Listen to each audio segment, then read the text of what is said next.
Hi friends, welcome back to my channel.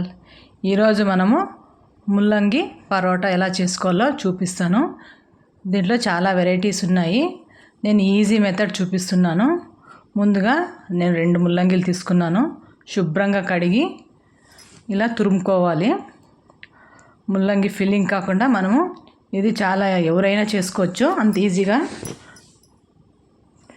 తురిమిన ముల్లంగి అంతా ఒక బౌల్లో వేసుకొని అందులోకి ఉప్పు, జీలకర్ర, పసుపు, కారం, పచ్చిమిరపకాయలు, కరివేపాకు, కొత్తిమీర వేసుకున్నాను.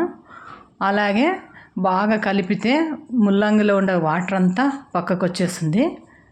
మనం బాగా ఇలా కలుపుకోవాలి. ఇప్పుడు కొద్దిగా ధనియాల పొడి, కొద్దిగా చాట్ మసాలా వేయండి, పులుపు వస్తుంది, బాగుంటుంది. కొద్దిగా చాట్ మసాలా వేసి బాగా ఇలా చూడండి ఎంత వాటర్ వచ్చింది. ఈ వాటర్లోనే మనము కొంచెంసేపు ముచ్చిపెడితే ఇంకొంచెం వాటర్ వదులుతుంది. ఇప్పుడు అందులోకి గోధుమ పిండి వేసుకోండి, ఎంత కావాలంత. ఇంక వాటర్ ఎక్స్ట్రా వాటర్ వేసే అవసరం లేదు.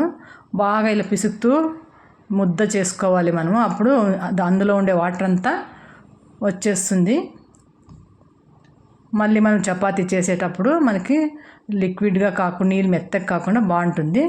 కొద్దిగా ఆయిల్ వేసి కొంతసేపు ముచ్చిపెట్టేద్దాము. అవసరం లేదు ఇది నానబెట్టేది, ఇమ్మీడియట్ కూడా చేసుకోవచ్చు. ఇప్పుడు చపాతీ ఇలా చూడండి, మనకి ఎంత కన్సిస్టెంట్ చపాతీ చేసేదానికి పిండి ఎలా ఉండాలో అట్లా తయారు చేసుకోండి. అవసరమైతే కొద్దిగా పొడి పిండి వేసుకొని ఇలా బాగా కలుపుకోవాలి.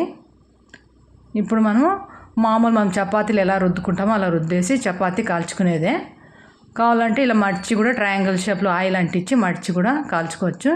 చాలా వెరైటీస్ ఉన్నాయి, మీకు ఎలా కావాలన్నా.